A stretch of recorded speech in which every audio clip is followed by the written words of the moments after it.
Hello everybody and welcome to a brand new ESO build video with me, Sherman, and as the title says, the Nature's Guardian.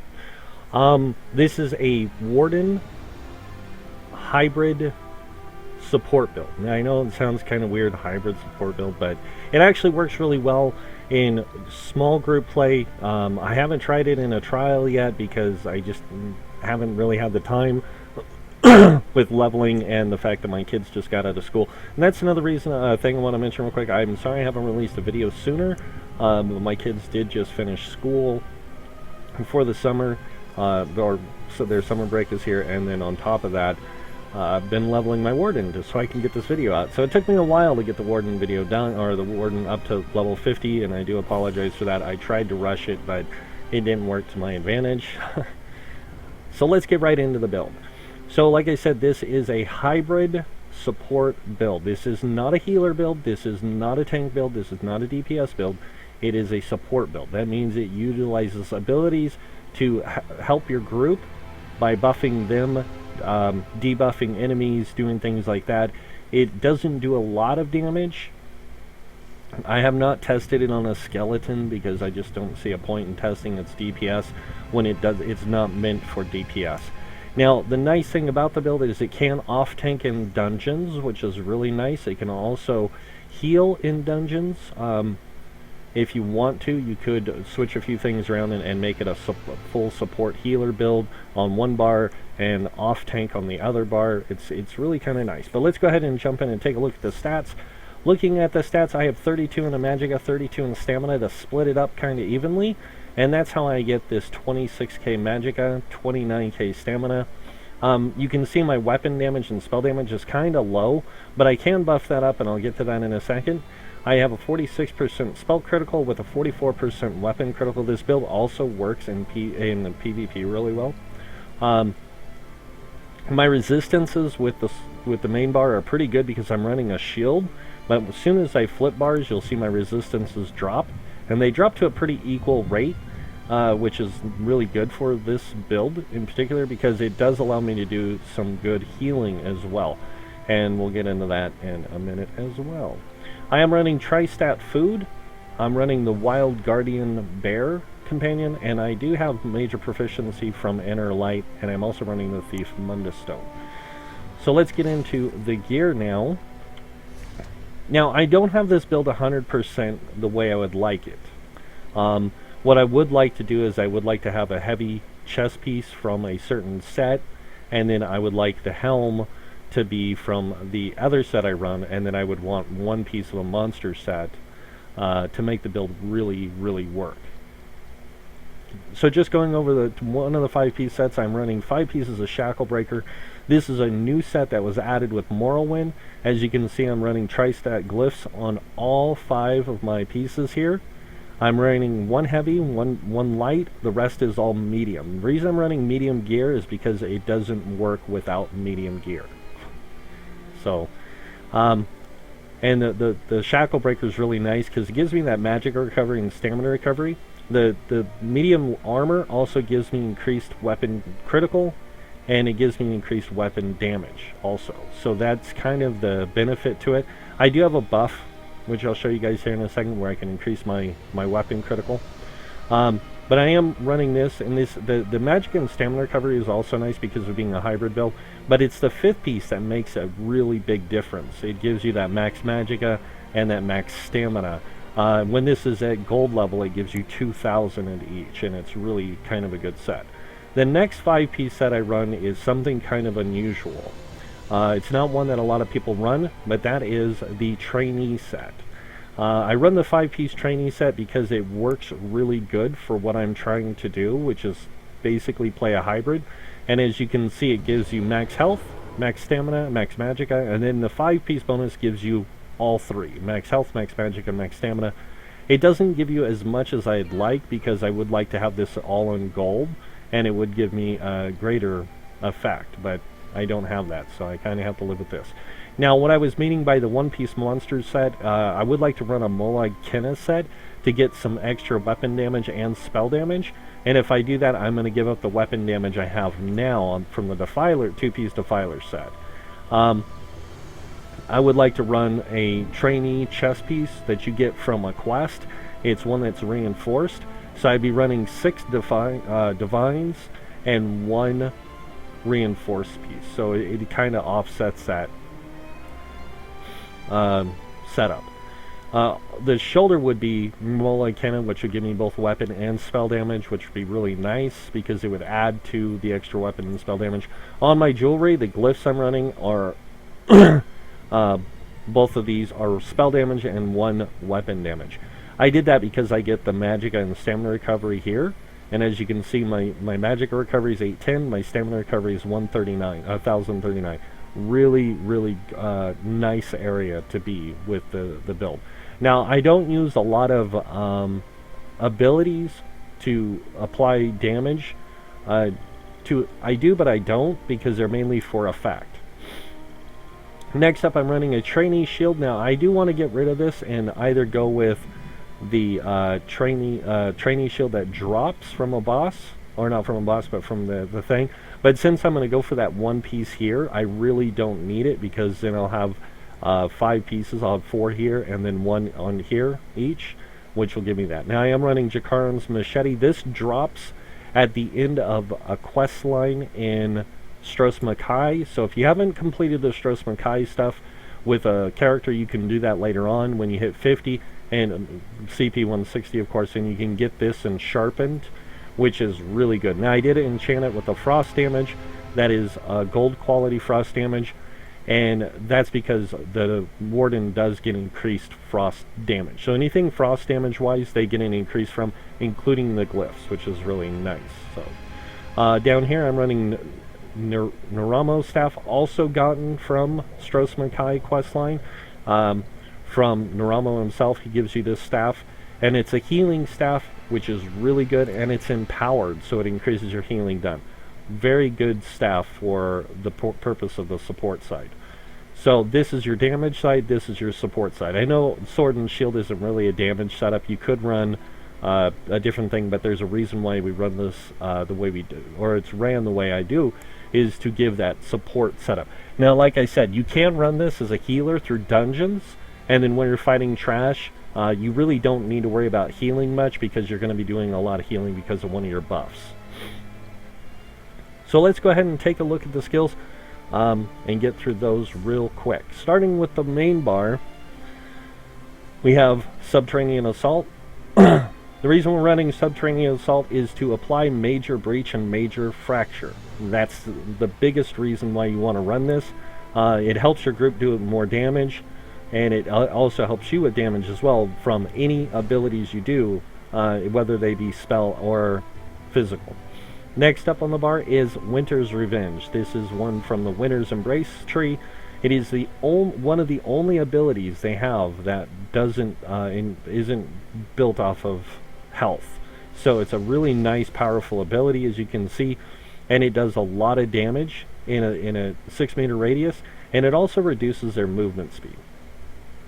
So just to show you guys the other morphs I do have unlocked, because when I'm playing in a group, I do switch things around. I was running the other version of this buff, but I changed it to this one because this one has a greater range of reach, and it does the same thing as the other one. The other one just is better for tanking. And then I run Arctic Blast. Now this is a nice one to have if you don't want to use Winter's Revenge. You can use Arctic Blast along with Deadly Cloak if you're running dual wield. So this is a really good one to have on your bar, and it does heal you, which is kind of nice from the initial cast. It's that damage that it does to enemies over time that's really good. Next up on the bar, we are running Deep Slash. I know a lot of people like to run Heroic Slash, but Deep Slash, the main reason why you're running it is to apply Minor Maim to 3 enemies, and also to remove their movement speed by 60%. When you have both of these on enemies, their movement speed gets reduced by 90%, which is really good. So they basically come to almost a standstill movement, which is fantastic in a dungeon. Like I said, this is not a trial build, this is a dungeon build for group support. Next up, we're running Green Lotus. This is your main heal that you're going to be using a lot of, because Embrace the Lotus Blessing, causing light attacks to restore so much health to you, and your heavy attacks restore this one's, and it restores to both you and your allies. So every time you do a light attack, you restore 478. Anytime you do a heavy attack, you restore 4,435. According to that, it also gives you major savagery, which increases your weapon critical, which is another bonus. Moving on to the final skill, we have Inner Light. We use this for the increased magicka. That's why we have it there, is for that increased magicka. And then on top of that, we have Guardian, or the bear. And the bear's really, this is like a way better bear to use because it's based off of physical damage and not magic damage. The Eternal Guardian one is better for somebody playing a magicka DPS, not a stamina DPS. I do a lot more stamina damage. I use just the other abilities kind of like you would a bow. So very powerful damage dealing thing. And it only takes 75 to get it to fire off its heavy attack, so it's really kind of a cool one. Next up on the back bar, this is where things get kind of, you have a lot of play. You can add more abilities, but the main reason why I have it set up this way is because if I want to switch out this first ability, I switch it out with this. So when I'm in a group, when I'm playing by myself, I run Growing Swarm, and this is a really nice dot, especially when you're finding lots of trash in like a public dungeon or something. Throw this on a back enemy, then start attacking the front ones, not trying to focus damage on that back one. Let the damage of this take care of it, and then as it ends, it spreads it to the other enemies, which is really good because then you get all that greater damage going to those other enemies. And since you're doing a lot of AoE damage, this kind of applies to that. Next up, we have Soothing Spores. This is a stamina heal. Now this is cheaper than the other heal, the magicka version, and this one grows in strength the further, if healing an ally less than 15 meters away, the heal is 15. So this grows in strength the closer you are to an ally when you cast it. So it can be a really powerful heal. And since this build works to be more of an upfront healer and not one that stands back, it really does play really well into that. Next up, we're running Blessing of Restoration. Now, a lot of people would say use Combat Prayer, but for a dungeon, you don't really need Combat Prayer. You don't need that 8% extra damage, kind of thing. What you need is more physical resistance and stuff. So this kind of carries into this. So if you have this applied to your group for 21 seconds, you can apply that minor and major ward, or major ward, major resolve, and down here you can apply that minor ward and major resolve. And you can keep this applied to your allies really well this way, giving them 6,000, almost 7,000 resistances, just like that, just constant. When you have such good magicka return with the heavy attacks from the resto staff, that this really plays on it. Next up, we have Bullnetch, which increases both our spell and weapon damage together, and it does stamina recovery.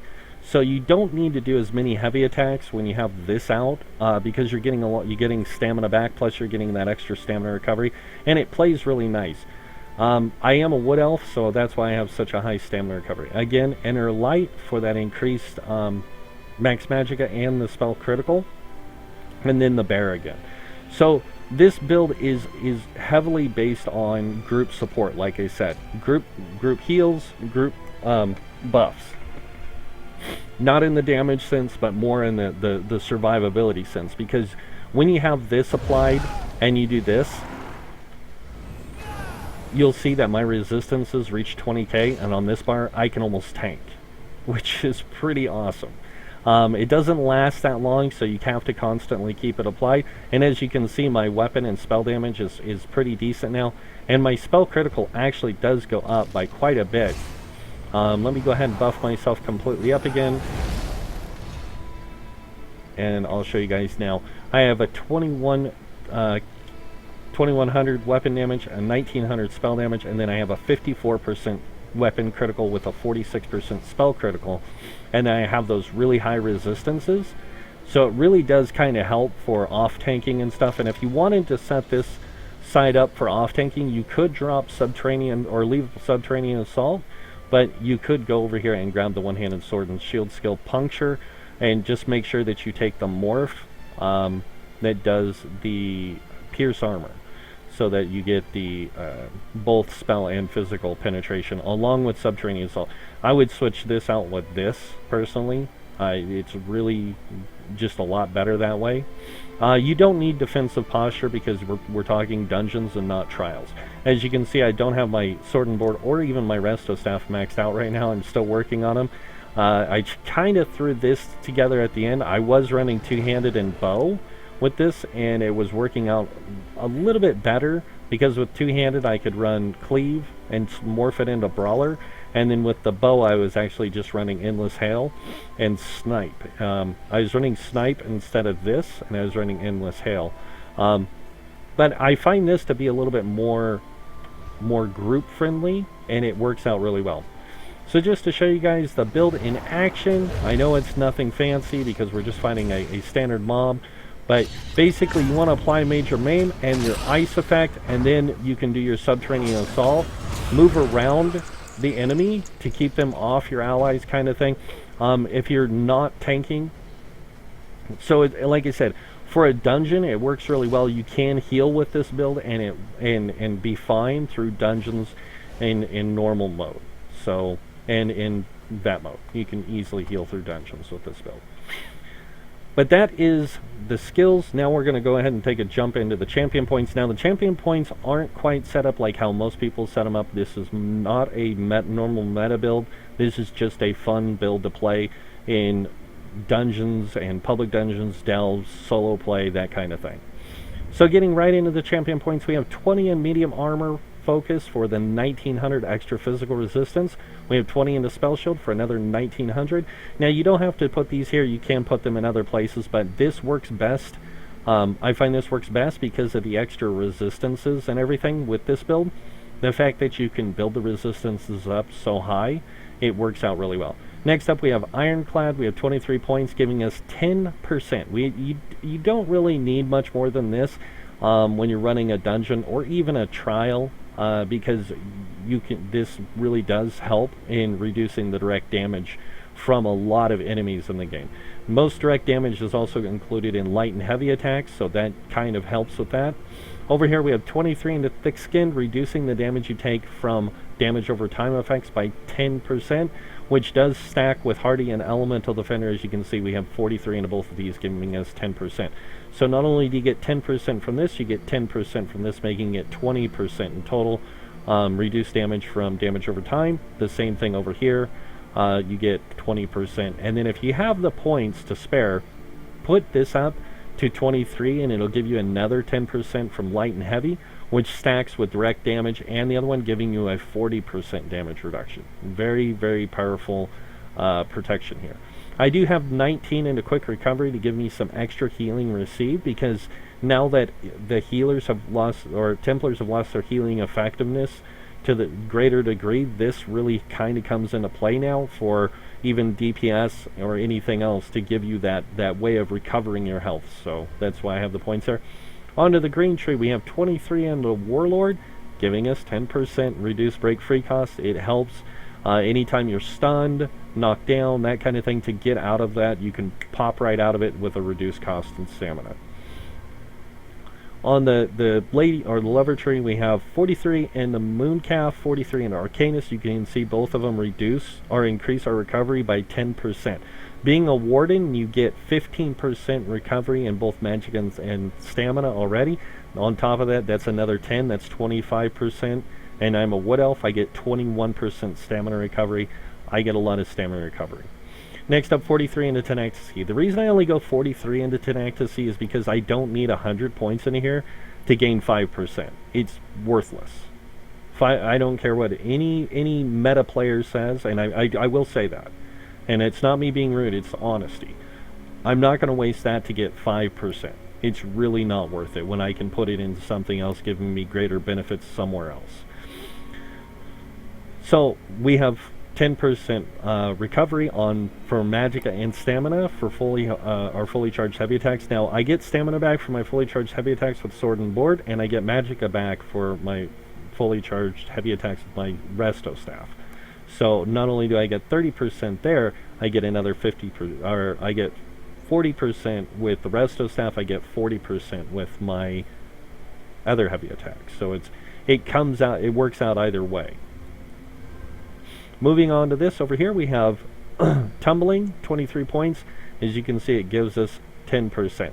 Now this will be moved up to 23 points, giving us another 10%. My remaining points I'll have will probably go into Befoul, because there's another ability I can get from Sword and Board, which allows me to apply my Major Defile on an enemy, reducing their healing received. So that'll be a way for me to help with certain boss encounters with that.